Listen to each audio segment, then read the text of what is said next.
welcome to another coding session. Last session, we got threads working, awesome, in our language, Bangalang, that we're creating. We just made a simple thread that runs this procedure, calls hello thread. So if I run it, we get hello thread. Yeah, just a simple little threading example. And just after I finished recording, I happened to look at the assembly and see this. So this is not good because this is a copy, and you can see the count, the amount of bytes that we're copying is 0. So it's pointless. I found the reason was this code here when we're generating an expression, and in the end we discover that we just want to zero out the memory. Like you can see, no, this is a copy. Oh, so it's not just that we want to zero it out. It's we might zero it out, or we might do like the final copy. Yeah. But either way, what happens is we try to get the byte size of this data type. But this data type could be a call node because we made in our expressions we made call nodes. We gave them a more complex data type. And a call doesn't have a data size. The return type of the call does. So I think actually what I'd like to do is put an assert in here because this map, if you pass in a name that doesn't exist in the map, I think it just gives you like a 0 result or an empty result, which I don't want to happen. So I'm going to assert that this name is in this map, and otherwise we're going to say unsupported byte size.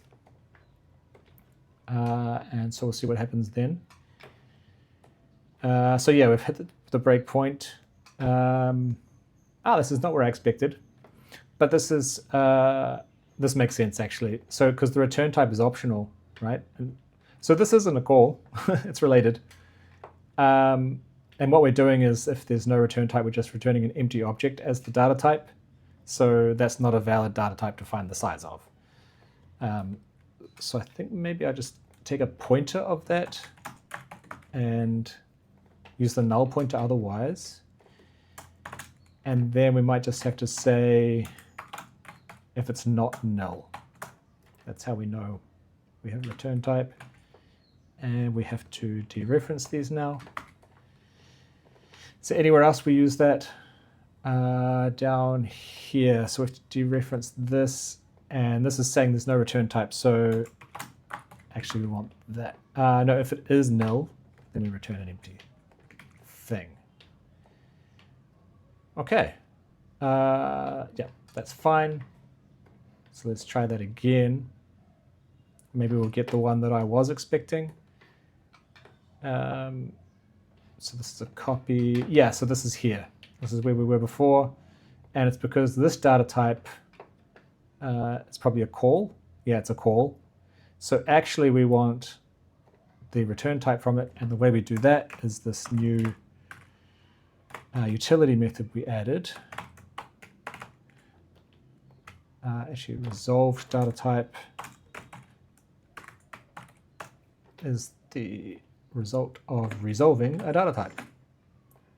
That should get us, for calls, that should get us the return data type. And for everything else, it just returns the data type you pass in. Basically, it's just for making sure you get the return data type of calls if that's what you need. So that should solve that one. Okay, now we're happy. And if we look at the assembly, we can see that now it's copying 8 bytes. Cool. Okay, so glad we got that out of the way. Now what I want to do is I want to revert this code back to the OpenGL code. And we have another error still. So this is finding a few places, actually. So this is another copy. It's this one still. Okay. So the resolved data type, what is it? It's nil.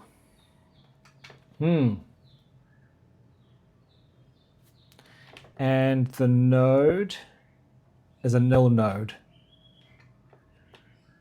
And it's part of a call glfw create window, which passes in 2 nils. So the expression is just a nil. I think in type checking, this should, this is the root node of the expression. So this will be the nil data type. The expected data type should be whatever the procedure is accepting, which I guess is a pointer. So this result, this coerced data type should become the expected data type, which we then propagate, but that only does it for number data type. I think I might change this because it's really more of like a upgrade data type. And I think nil should be in here too.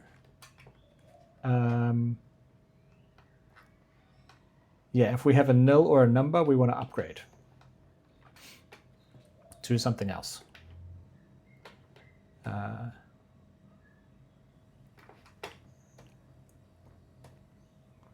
Maybe that did not work. Is this still, if we go to, so the node is a number this time. The data type is number. Okay.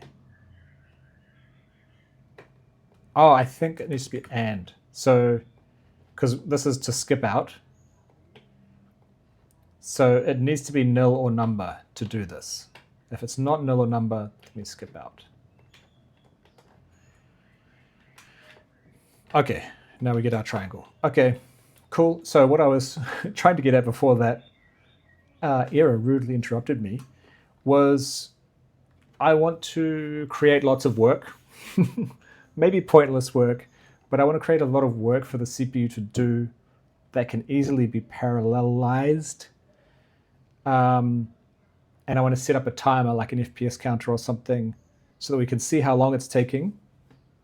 And I think that's probably all we're going to get to in this video, in this session. And then in the next session, what we can do is create some sort of system of easily spreading that work across threads. That's kind of what I want to do. But it's nice to have a benchmark, you know? So we have a single threaded benchmark, and then we see, okay, what's the difference if we spread this across all of the cores of the machine? So I think I just want to draw lots of triangles.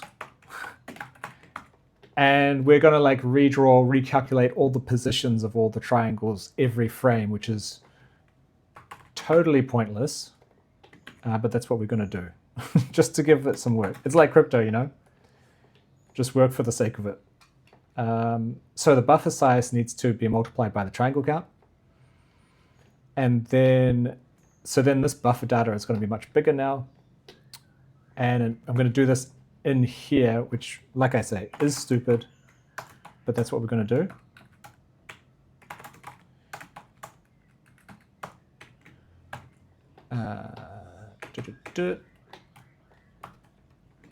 Okay, so this here is like the x, I guess, and we'll start from -1, because remember, in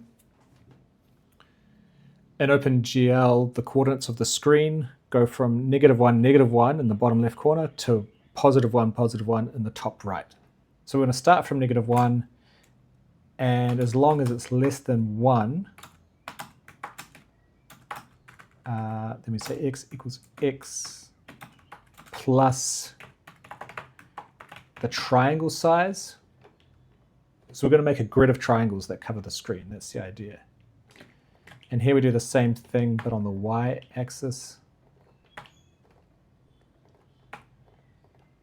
So we need to make this triangle size, which is going to be an F32. And it's going to be 2 over, I guess, triangle count 1D.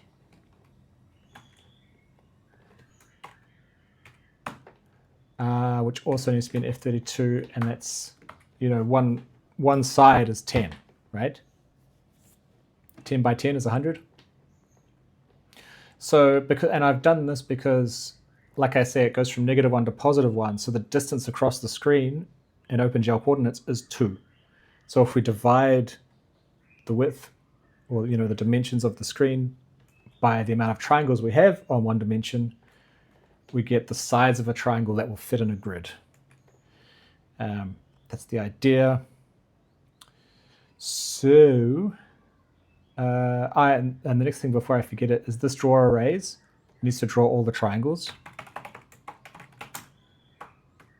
So it needs to be triangle count times, but triangle count is an I64 and we can't convert, so let's do this. It's hacky, I know, I don't really like it. So we need an I32 version. That goes in there, and an I64 version that goes in there. Okay. Okay, so now let's actually do this. So the tricky part, there's a few things we're going to need to do to improve the language. I'm just going to set up this index variable. Remember, we zero initialize all of our variables, so this is implicitly a 0. I know I like explicitness in this language generally, but if you want to be explicit, you can say equals 0. And you won't get a penalty for it. It's just the same. So we're going to have so it's going to start from 0, and then as we draw all the triangles, we're going to keep adding 1 to it every time we set a float. So then it should move through the whole buffer as we loop through. And now we want to say, what are the positions? Z is always going to be 0. We don't have to put 0.0. X is going to be, so this is the top of the triangle, so it's kind of in the middle. So I'm going to say X plus triangle size times 0.5. The Y is at the top, so I'll say Y plus triangle size. This is the bottom left, so this is just going to be XY. Because XY, these values are the bottom left. They start from the very bottom left. And here is the bottom right. So that'll be, so Y will be the same, but X will be plus the triangle size. Okay. So I think that set up our coordinates properly, but this is not going to run. And the reason is because in here, it's expecting a number. So far, we've only implemented hard-coded indices. You can't use a variable in here. So that's something we're going to need to change. That's like here in the variable, see we have a number in the square brackets, and also here in the primary. So that's not great. Well, it worked fine for us before, but let's do something better. So now we have an expression in here, so it could be the result of any calculation. So let's go to parsing. Yeah, it was in parse primary, wasn't it? I think it's at the bottom. Here's the square brackets, and this is where we have the index. So what we're going to have to do now, I think, is have another child node for the index. Currently, the index node in our AST has one child, which is whatever it's indexing, you know, an array, I guess. But now I think we're going to add a second child, which is the expression. So we'll parse an expression and add that as a child. And so we'll take this out because this is replacing, see, this is just where we put the hard-coded number. So I think we'll actually take this data index out altogether and go like that. And then it's kind of shitty, but we have this code here, which is basically duplicating that other code. Need to do something about that at some point. So we just do the same thing there for variables. Right, now, type checking.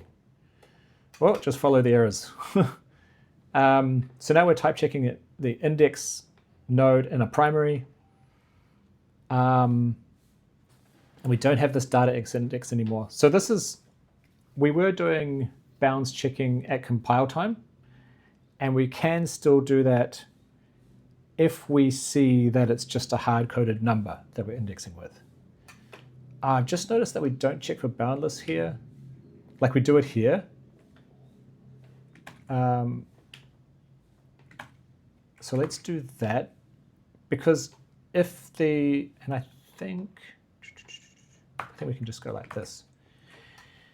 Because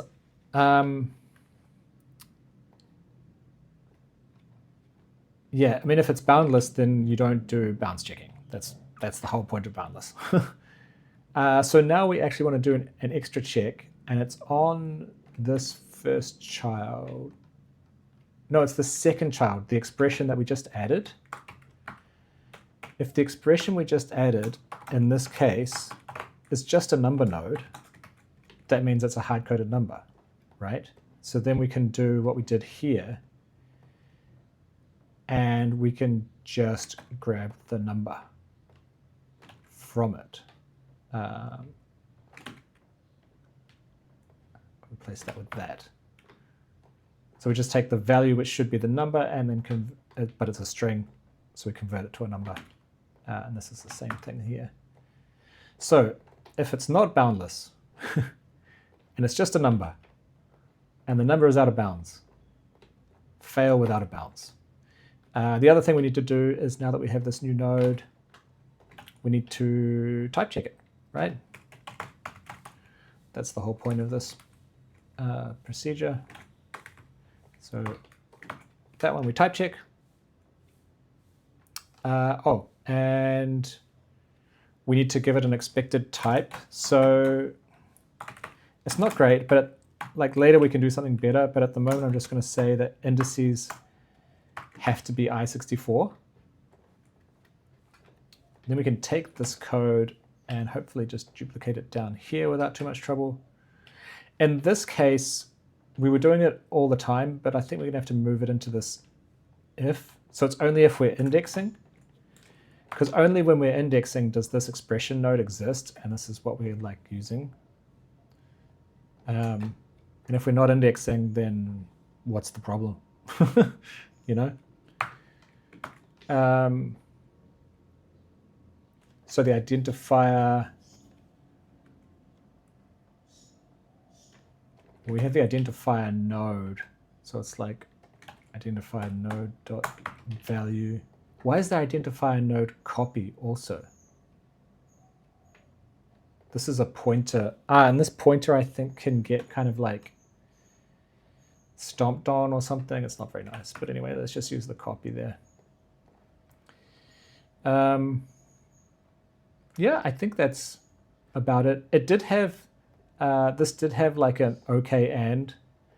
What I actually want to do is this kind of thing. I want to do this throughout this whole file eventually, but we'll just do it for this part. Just do it piecemeal, you know. It's not urgent, but I think it's going to be nicer. So basically the idea is that if you're going down a branch of the AST and you hit an error, then you just report that error, and then you go and continue somewhere else. You don't continue into that branch which has already errored and give more errors, because I feel like it's just annoying. So now in generation, we don't have a generate variable. We use generate primary to do both. So we just have one place that we need to do this. And here's the index. Just follow the error. So this is the compile time indexing, which I still want to keep. If we're talking about a hard-coded number, just like before. So if that is just a number, let's do compile time indexing. We just need to, grab this number again, because the data index does not exist, like so. Okay, this is where the difficult stuff comes in. Oh, we have another error. Oh, it's just because we need to return something here. So we have an expression node, and we're going to have to put the results somewhere. I don't like this notation. This is another thing I guess I'm going to do piecemeal, but I don't like this dest everywhere. So I'm going to say register number +1 so it doesn't clobber this. And I guess the data type is, this is the data type of the expression. So which should be I64 for us because we said it has to be in type checking. So that's the register. Then we should be able to do generate expression. The node is the first child. What else we got here?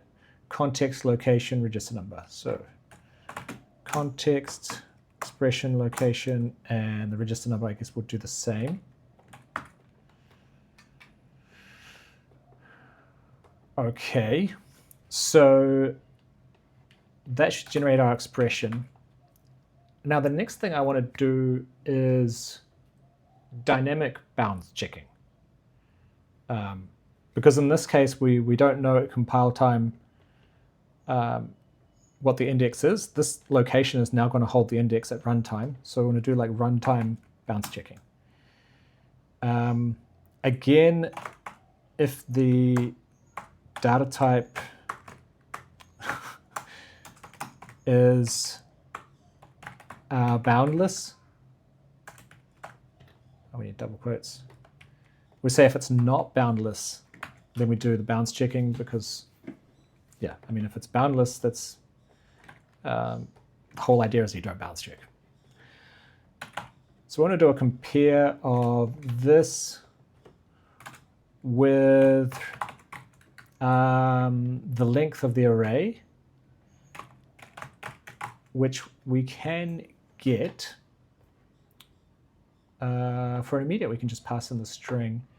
So it's going, the length of the array is, the index node has a length of 1, but its child, whatever it's indexing into, should have a proper length. So that data type should have the proper length, so we can do that. Compare. And then we do like jump if it's greater or equal to panic out of bounds. Oh, we need to have 2 operands. So that means that if the expression, the index, is greater than or equal to the length, greater than or equal, then we're going to jump here. And I'll define this. I'm just going to define, I'm going to hard code this. So this is panic out of bounds, which I want to return 1. And before we do, I want to print something. So we'll do a print syscall, and it's like panic out of bounds message, which I will just hard code in here. So that's a DD panic index out of bounds. So this is like our first runtime error, actually, and it's 26 characters. So maybe this is a bit hacky, but I've just hard coded some assembly that should do a print and then an exit with exit code 1.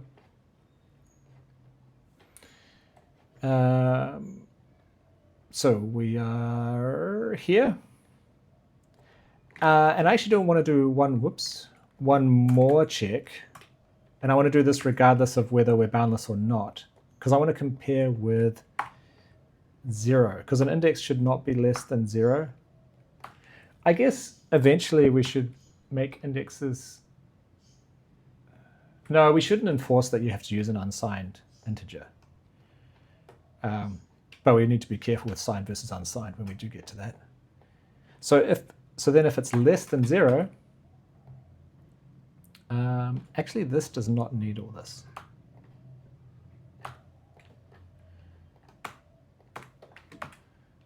So then, yeah, so we compare it with 0, and if it's less than 0, then we panic also. So index cannot be less than 0. Pretty happy with that. Now we have to index into the array. I kind of want to show what I mean by that. And I realized this was like a couple of videos back. I kept calling this the call E, which was probably confusing. It's actually the caller. This is the caller of the procedure has this stack, and the procedure itself has that one. But I'm just going to borrow some of this stuff.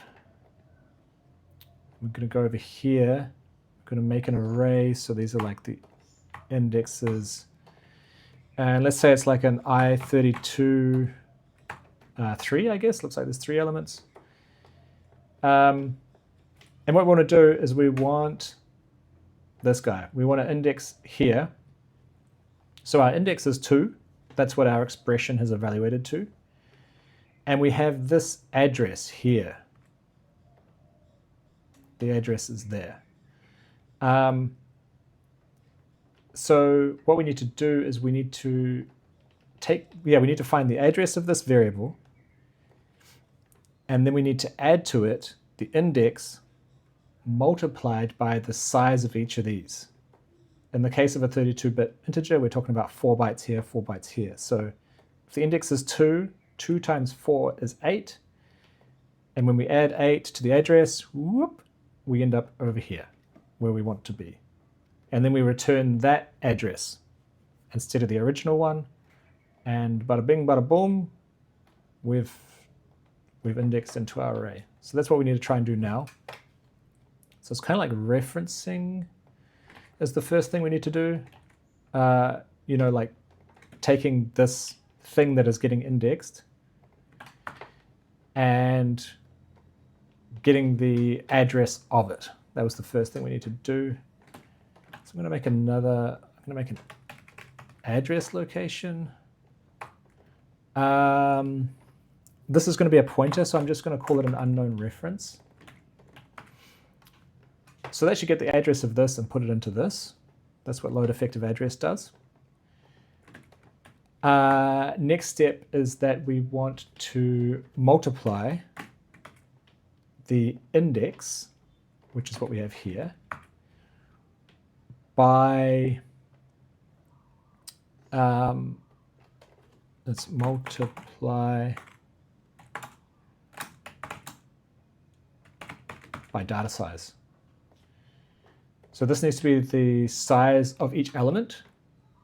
Again, I'm going to use an immediate here, but this time it's the byte size of, right? Byte size of this data type, I believe.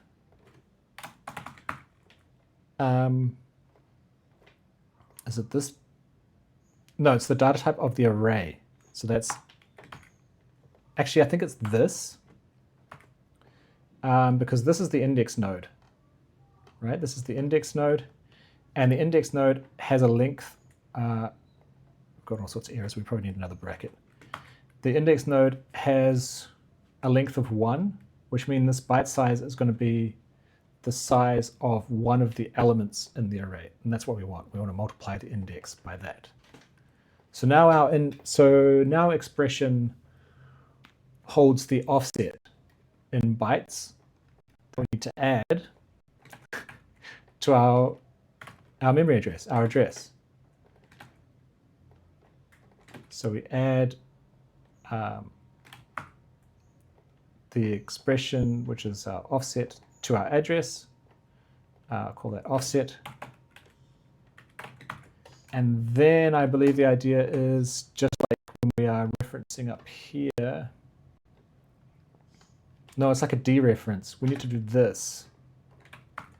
So now we have the address, and now we want to say what the address is pointing to. And the way to say that is to say this register is a pointer. And by making it a memory location, we're saying this is a pointer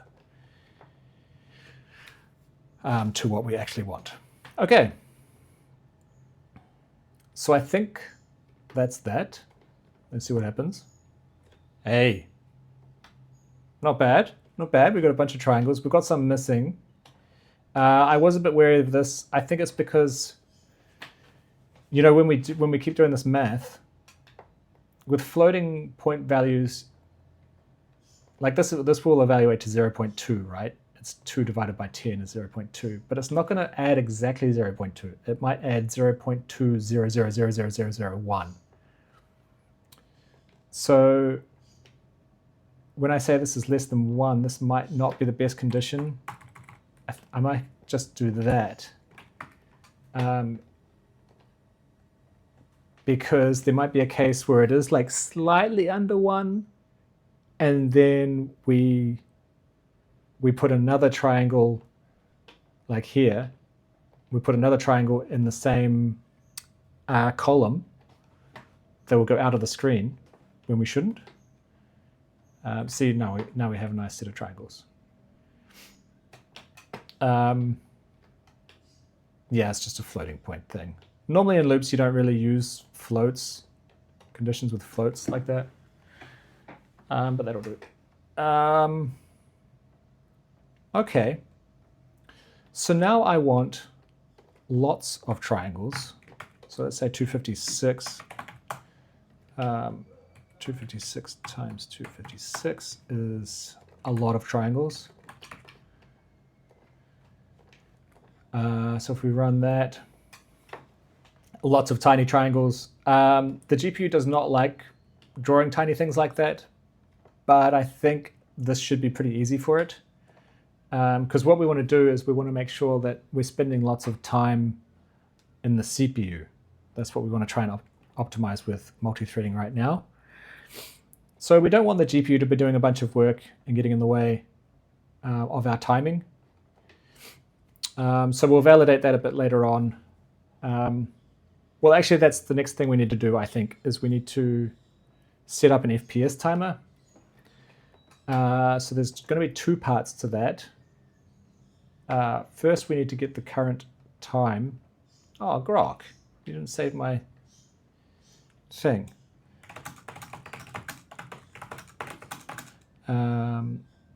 x86-64 NASM Linux. Hopefully it'll give me, I think it's not too difficult.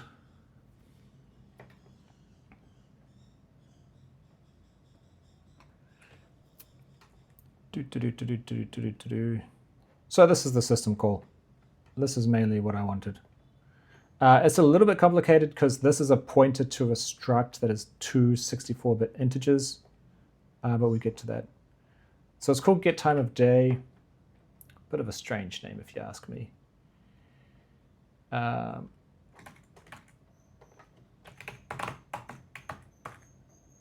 Get time of day. It's 96.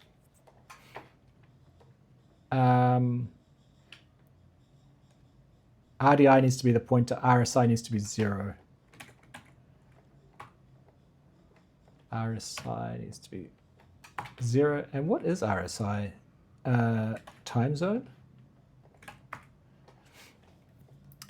So this needs to be whatever we pass in, and it looks like that's what it is. This is the parameter. So we need to make sure we pass in a pointer to this guy. So in type checking, we'll set him up. I do want to do something better than this at some point. I have an idea how to do it, but I'm not sure that we'll have time to do it today, so I'm going to do this first. If we have time, we might be able to get to it. So I'm actually going to say this is a... Well, it's a pointer to 2 i64s. I guess we can get specific. That's what we want. A pointer to 2 i64s. So it is reference true.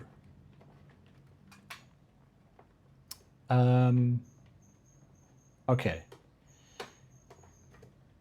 So then we should be able to do get time of day, and our time val is I64.2.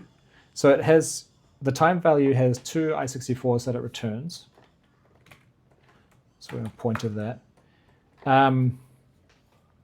The first integer is the number of seconds since the epoch, since like, what is it, the start of 1970, I think.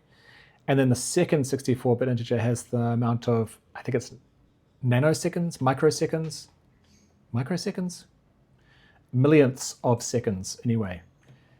And what we can actually do is just combine them into the same. So if we say like time val 0 times 1 million plus time val 1, that should just give us a single 64-bit integer that tells us like, that's our timestamp basically. And then I'm going to have like a frame count, which I'll just make it an I64, why not? And then maybe at the end of the frame, we can say, well, we'll get a new time val.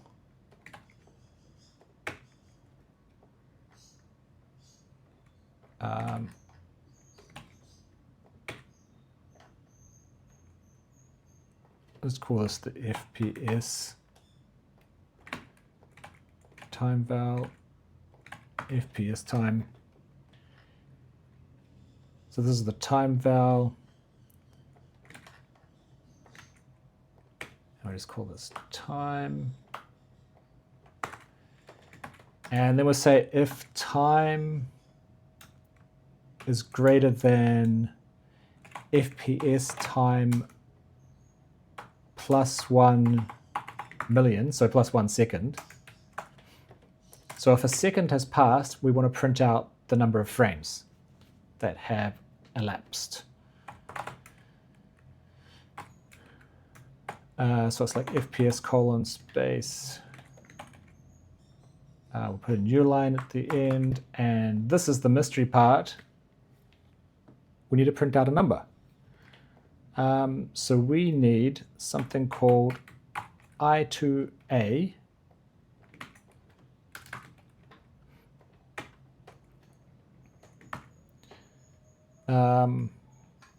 So let's try and implement that down the bottom here.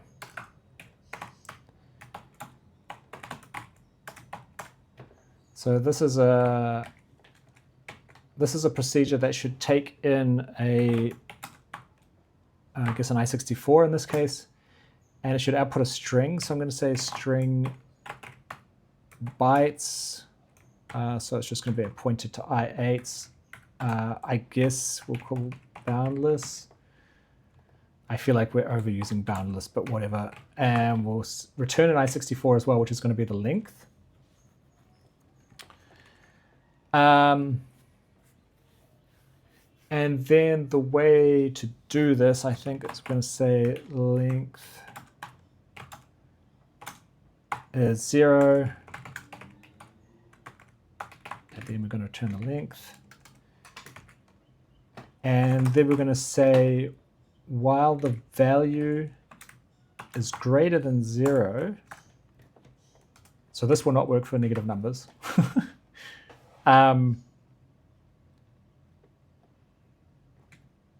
It's a bit weird. I'm gonna make another. I'm gonna make an array of 100 bytes and call this reversed. And then what we're going to do is we're going to say the digit is value mod 10. So it's going to give us, if we have a number with like 5 digits, this is going to give us the lowest digit. You know, if we divide by 10 and we take the remainder, which we can't do yet, we need to add this to the language. That's our digit.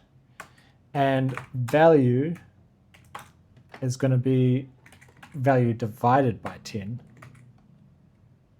So then next time we come around, the lowest digit will be the next one to the left. So we're starting from the right and going to the left. And that's why I'm saying this is reversed, because I'm saying let's put the digit at the start of this.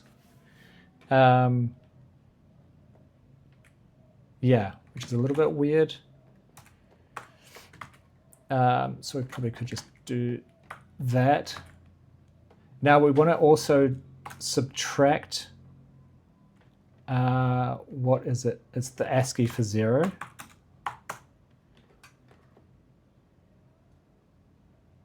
Um, 48.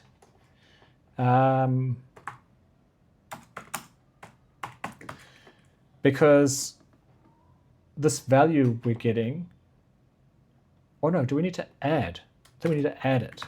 Because this value, this digit we're getting is an integer, right?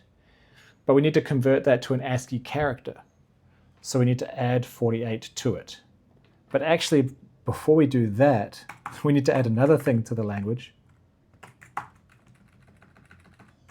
We need to be able to cast that to an I8. It needs to be a byte, right? Let me add 48 to the byte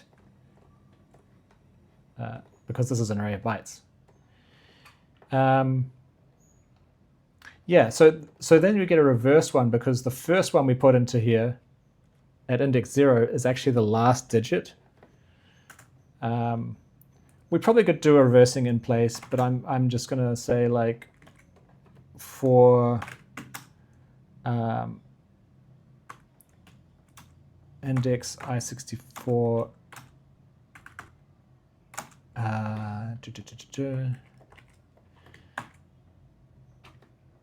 index less than length, index equals index plus 1, so a basic kind of loop. Then we're going to put into here, from here, we're going to reverse. So to put into index here, we need to do like length minus index. So if it's 10 long, for example, and we're at index 0, then 10 minus 0 is going to give us 10, which is out of bounds actually. So we probably need to do minus 1. That's going to give us index 9. Yeah, so I think we need to do that. Then this array of bytes should have in the right size, in the right order, and then we have that length. So we have two new features here. We have modulo and I8 cast that we need to implement. And I8 cast,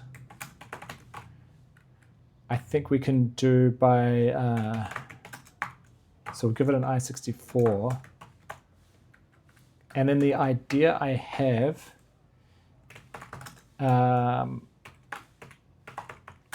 is to go return untyped value like that. So I want to add this untyped directive, which basically means like, ignore the type of this. You know you want an I8, so just whatever is in here, copy it into an I8, which is going to truncate it, right? Because this is 8 bytes, and I8 is 1 byte. So it's just going to copy the first byte of this value into the return value. That's the idea that I have. So that's that. And then modulo we can, we can add that as an operator. I think that's not going to be too hard. So we need to modify our grammar. We have a new operator, so let's add that in there. We get %. And we have a new thing that we can prefix with, which is hash untyped. I think instead of like like putting x2 in here, untyped here, boundless here. I should probably just have like a directive production. But it's fine for now. So we added, what did we add? Untyped and %. Okay. So tokenization tokenization does need to change. We need to add % as a token.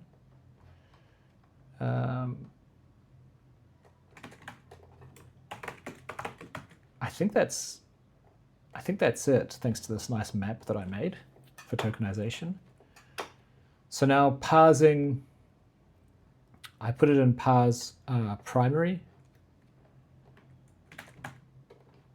So if we come across a %, then, no, not a %. If we come across a directive at the start of our primary, I think we want to just continue parsing the primary, but we need to parse the directive first because that's the first thing in the stream. Then we parse a primary like normal, and then we make sure that the data type of that primary has that directive. Okay, I think that's it for the directive part.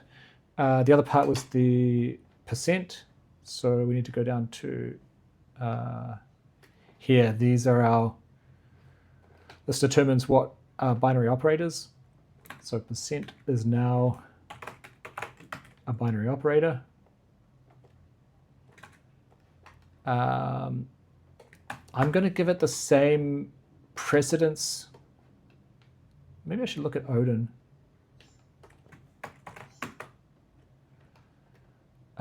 Where did they put it? Yeah, it's the same as times and divide. Okay, yeah, so I put it in that precedence. I think it's good to be consistent with other languages because otherwise it's just going to confuse people if you make your own precedence of operators. So % goes to modulo, which is a new type we need to add.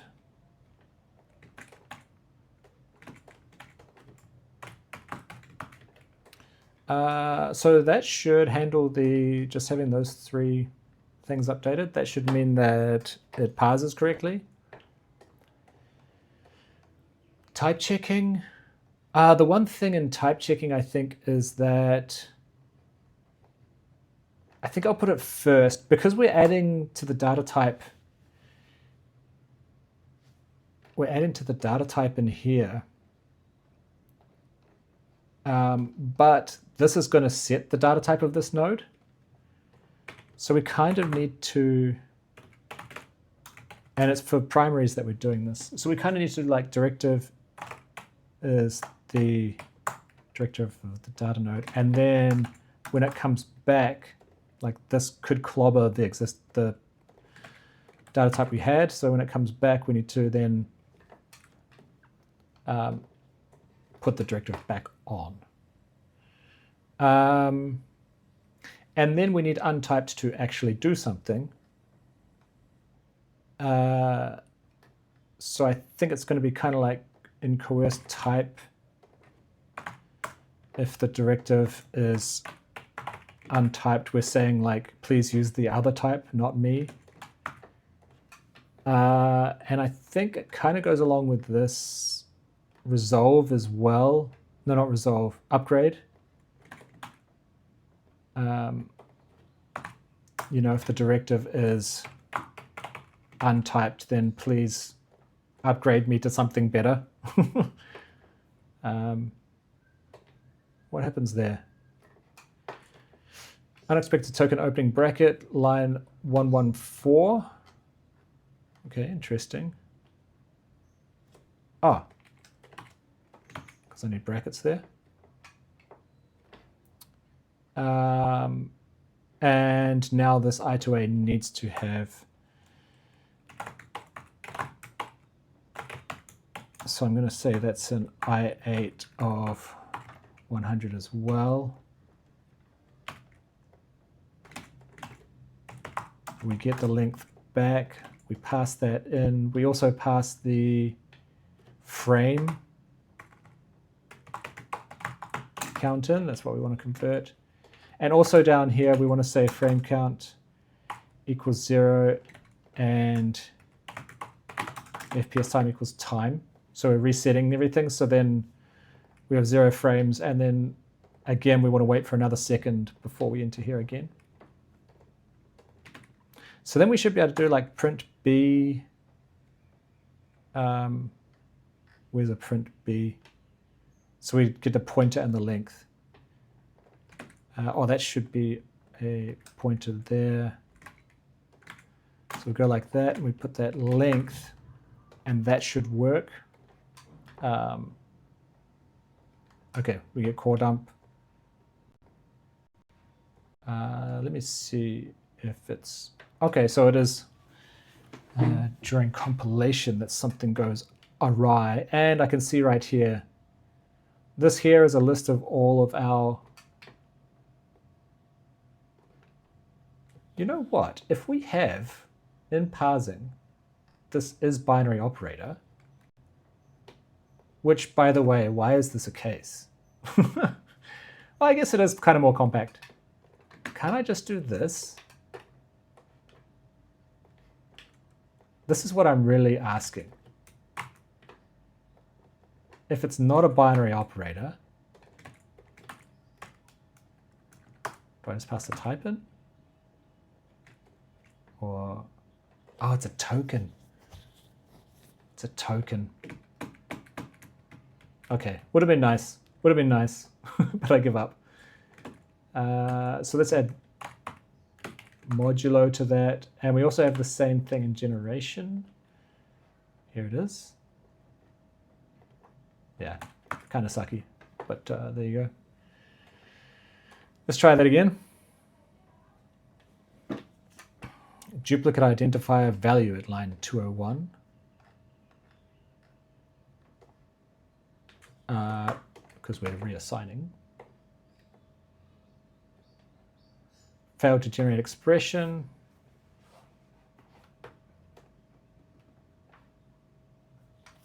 Because we haven't implemented modulo yet.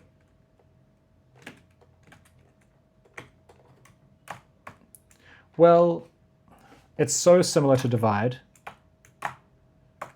that I'm going to do this. Because it's only this last line that changes. It's like, you know, we have this register, and then it's kind of like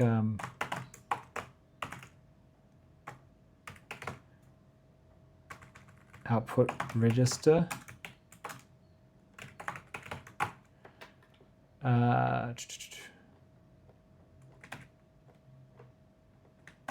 Which if node.type is divide, then we put it in AX. Otherwise, it's DX. Oh, I think we need data type as well, right? Yeah. Data type. So the output register.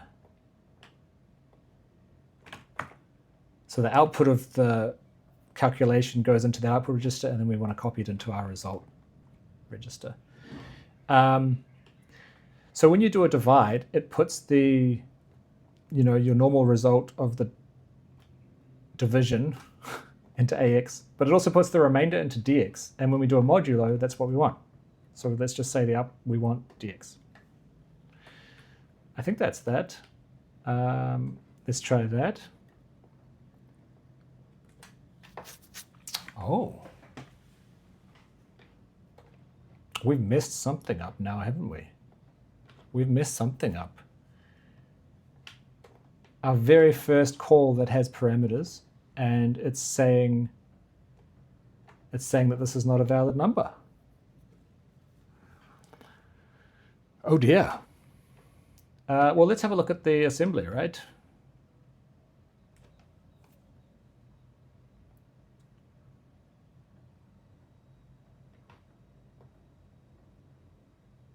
Yeah, that's not right at all.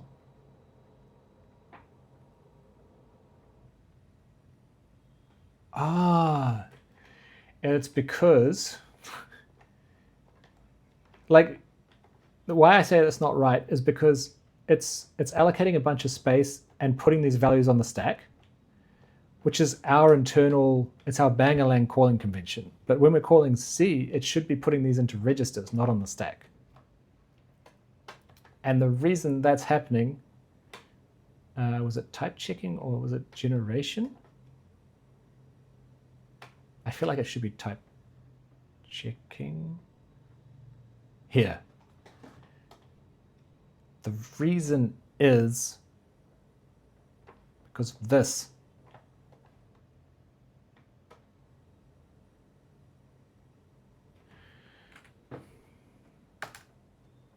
So maybe if the type we got did not have a directive, because it could be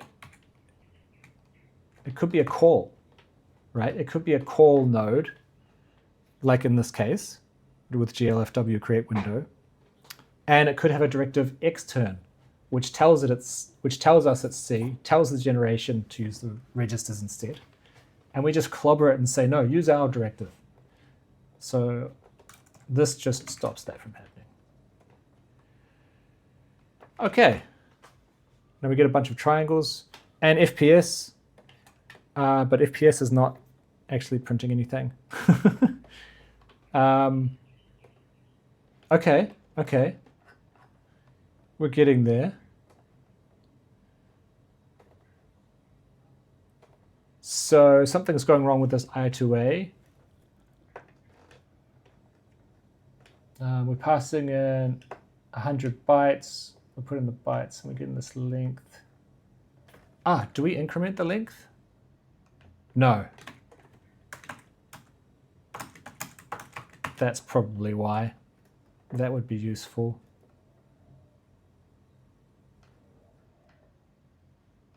Still nothing. Okay.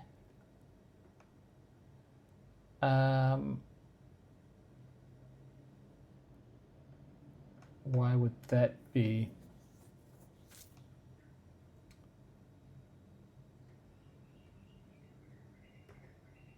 We're casting value modulo 10 to an I8, then we're adding 48 to it.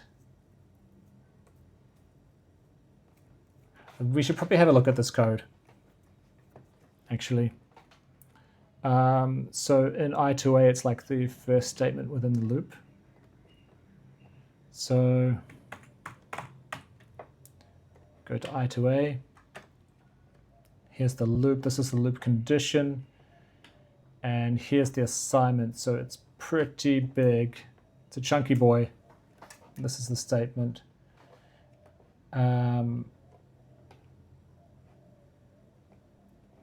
First, it looks like it's doing some indexing stuff because we've got this panic out of bounds. So it's this indexing. And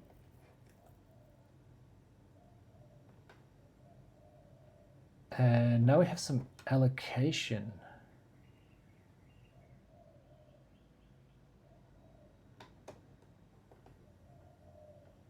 We have this divide, and we assign the result from RDX, so that looks right.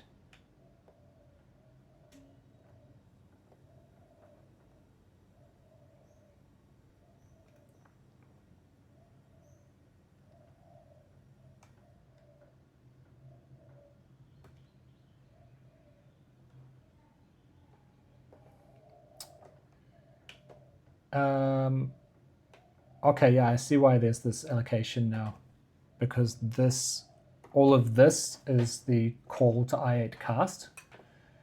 So first it is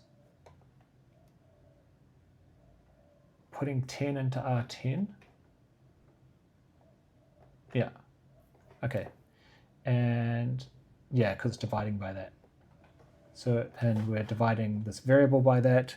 I'll assume that has the right offset and everything. I don't see why it wouldn't. Putting the result into R10 and copying that onto the stack, because that's that's the parameter to I8, calling I8, cast, adding, deallocating the parameters and stuff, and then and this is getting the return value of the call, putting it in R12.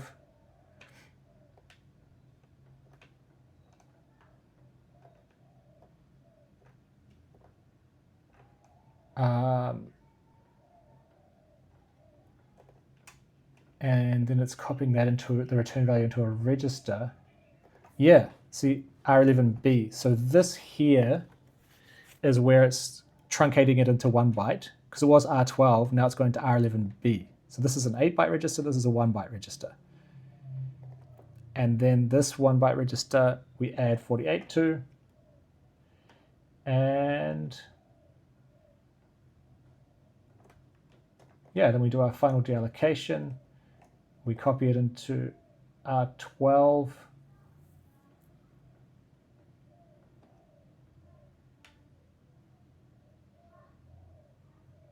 What's pointed to by R12. So that's our variable.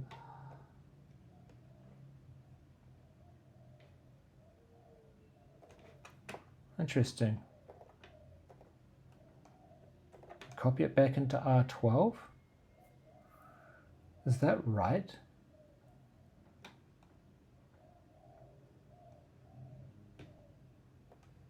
So R12 is the top of the stack after this deallocation.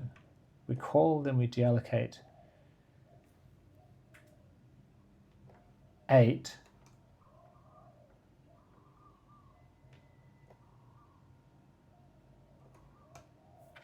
Why are we deallocating 8 like that and then copying onto the stack, or copying the stack address?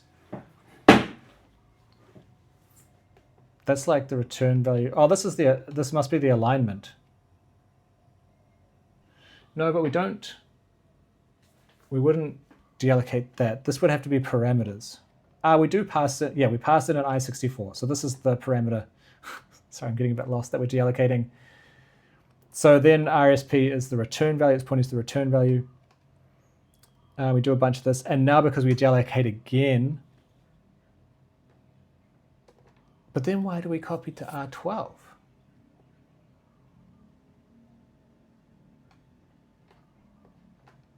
That doesn't seem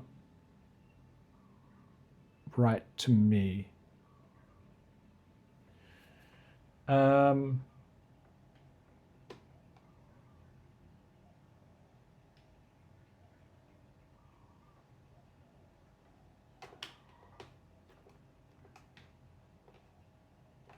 That doesn't seem right to me.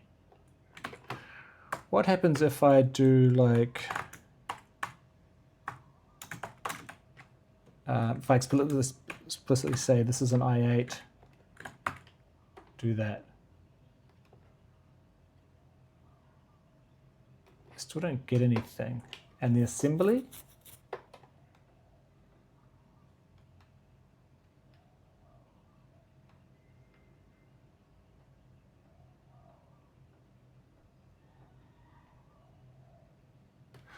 Wait a minute. Wait a minute. I was thinking that it was the code inside here, but it's not actually the code inside that we were looking at. It's still this line here. And this tough at the top is, yeah, it's doing the indexing. So R12 has the index. But it's getting clobbered in here. It's getting clobbered in here, and then we're trying to use it there.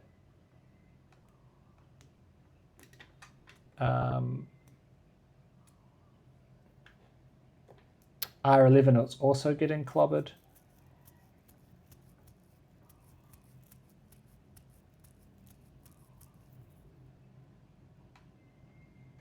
I feel like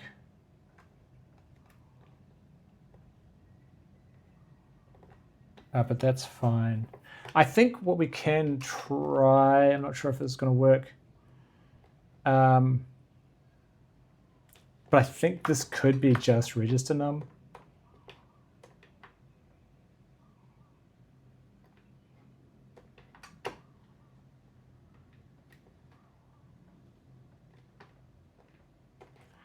I think there's still going to be some clobbering going on.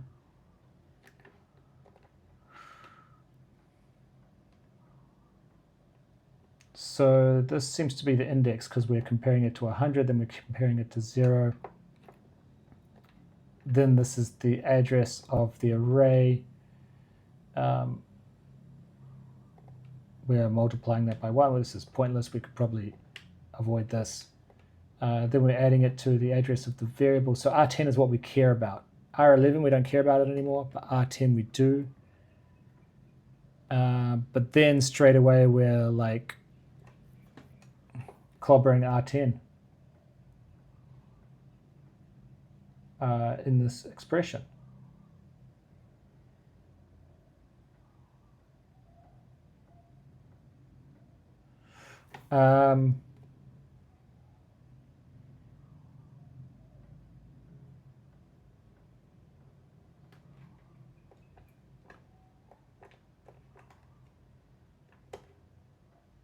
So this part here is like the divide and everything. So it's the expression within.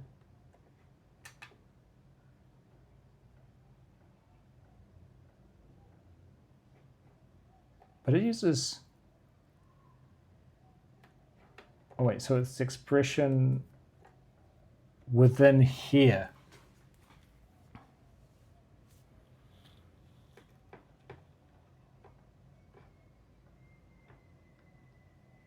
Am I right? Yeah, because it's doing modulo and stuff. So this expression in here, this indexing is happening first. I find that kind of interesting actually, because I would have thought like all this stuff should happen first and then this stuff.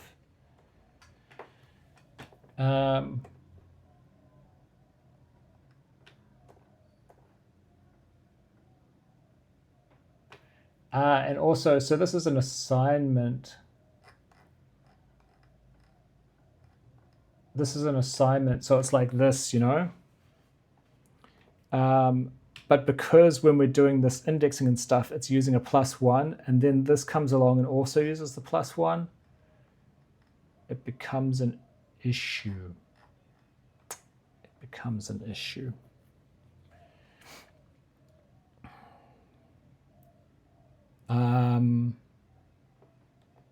Where were we here? Yeah, so this +1 is not great. Could we just use some random register that we don't really use for anything else? Like what happens if I just use like, I don't know, BX or something? This is expecting a numbered register, which kind of sucks.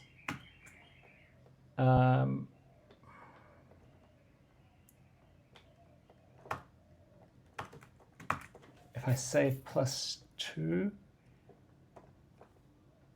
is that any better? I don't think so. But we've got some register clobbering going on. Yeah, because we're sitting in R10, but we want to keep this R10. We've done all this work to set it up in the indexing code.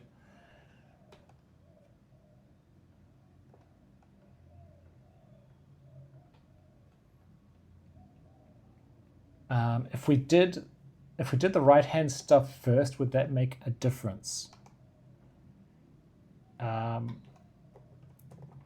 It's copying everything into R10.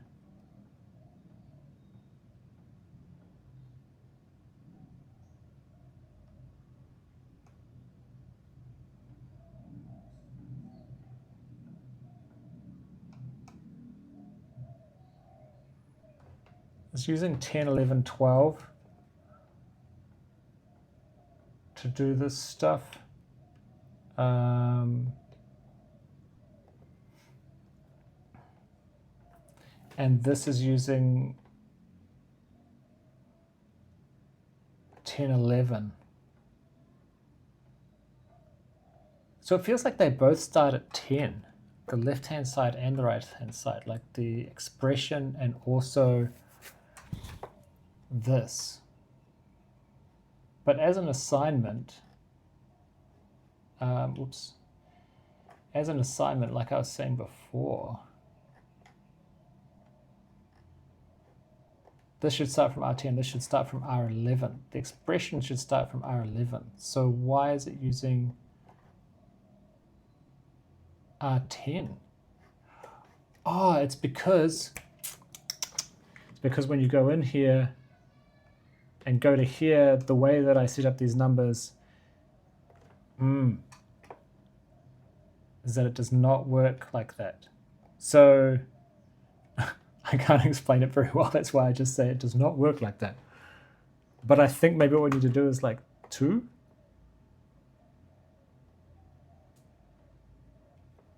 No. So now that's using 10, 11. This is still using 10, and this is using 10, 11. Like they're both.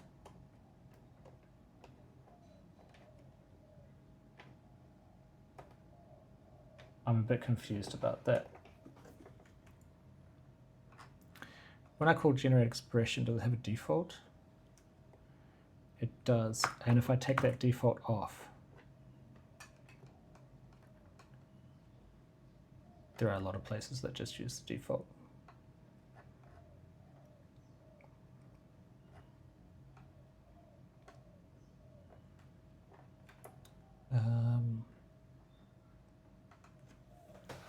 During a call.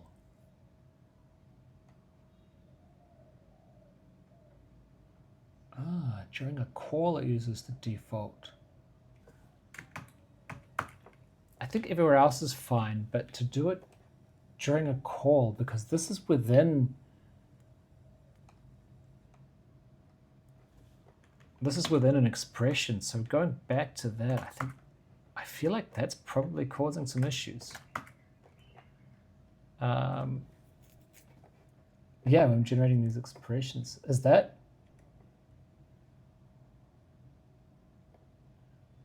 make a difference?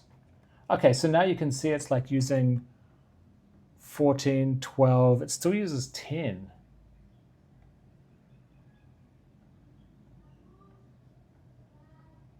No, that 10 is what's used up here. See, it's using 11, 10 for the left-hand side, and then the right-hand side is using 14 and 12. And then the result of the right-hand side is being copied into the left-hand side. So that actually looks right to me. So maybe this can go back to 1 and, well, we'll try that. No dice. And then maybe in here, this does need to be +2, like it was before. I feel like that's probably going to cause trouble. This kind of sucks. I've spent like 15 minutes on this now, like right at the end. Like, I feel like we got so close. So this is using 11, 12. And now this is using like also 11, 12. So that's conflicting hard. 12 is what we're going to keep. And then it's just like, boom. I'm going to smoke your 12.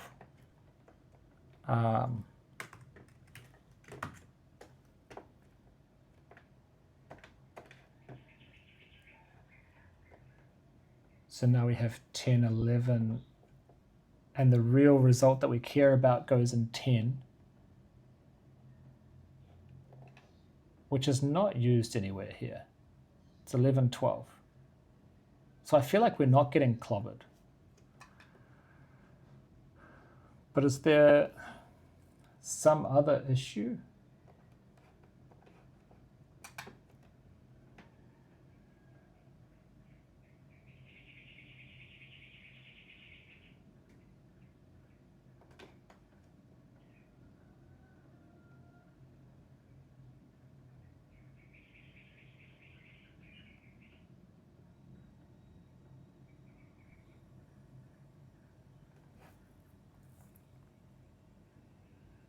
So this is another case of left-hand side and right-hand side. So here,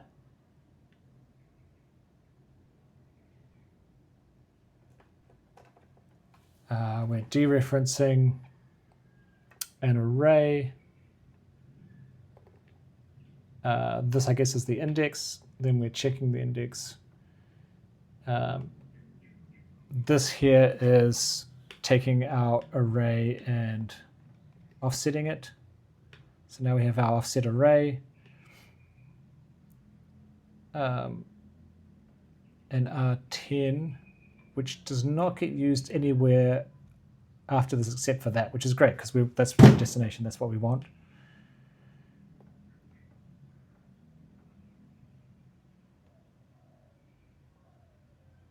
And this is doing the whole thing again and putting it in R11.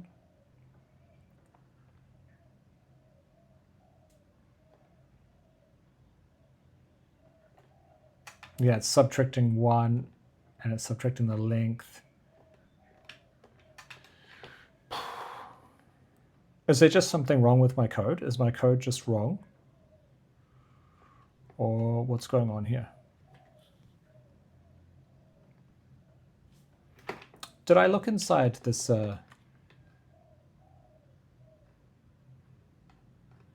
Like this is the I2A, but did we look inside the cast?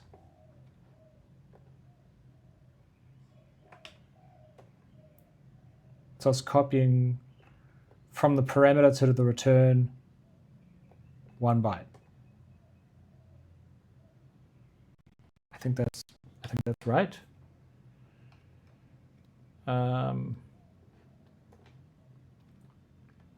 So we could actually just go like that. You know, I am stumped. That's not going to make a difference, is it?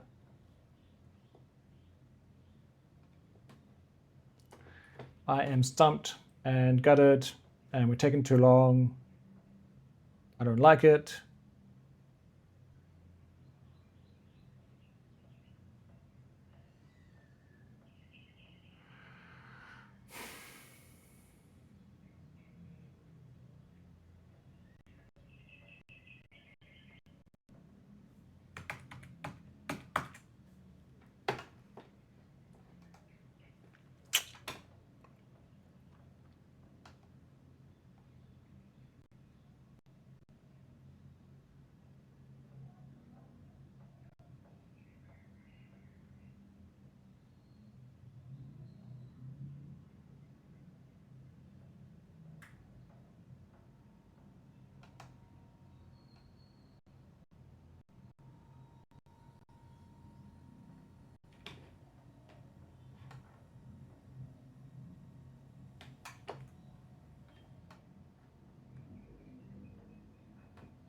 Wait a minute.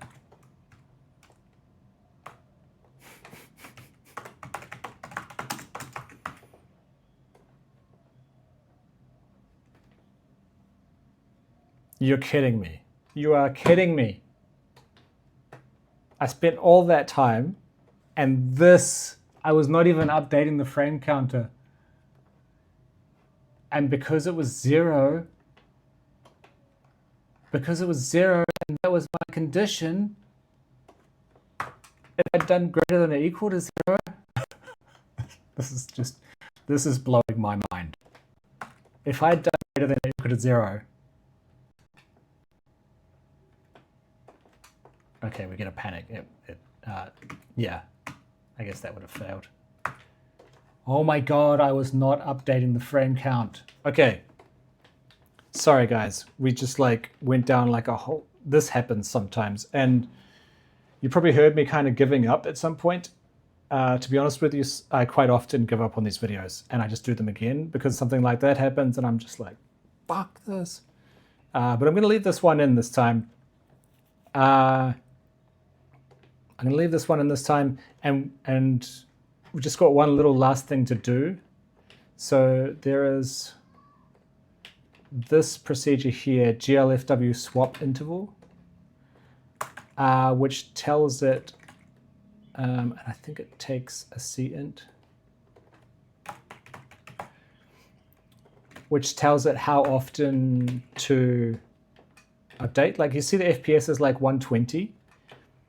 That's because it's updating the screen 120 frames a second. And the reason it's doing it at that rate is because that is the refresh rate of my monitor. So it makes sense. But what we want to do, because we want to see the performance, is we want to set it to 0. And then we should get a much bigger number. Yeah, 300 something. Okay. And then if we move this loop out, so it just happens once at the start of the program.